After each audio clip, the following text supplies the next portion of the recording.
Hi. So today we're looking at Acts 20 verses 32 to 38. For 3 years Paul has steadfastly taught the scriptures, expounded them, and now he's preparing to depart for Jerusalem, and he's called together the leaders of the Ephesian church to say goodbye.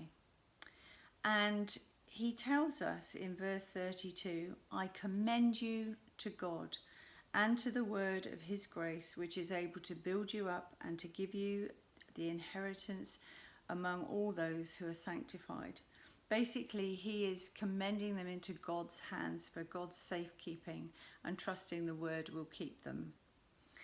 And he then addresses the practical issues of living their lives well.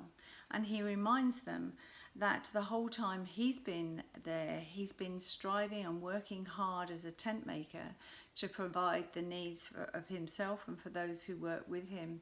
He's not got no interest in wealth for wealth's sake, only in as much as it meets his needs.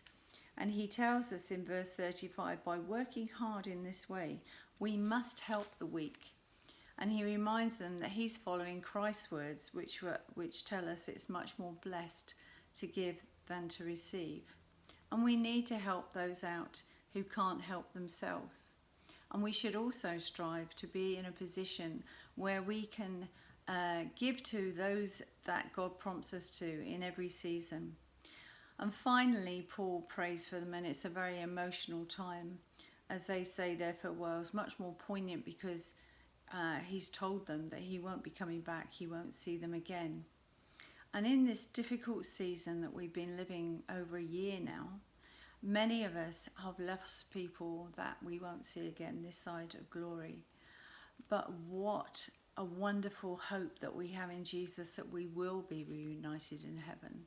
And the race is on to share the gospel with any and everybody, that they might too have that hope in Christ. Have a blessed week.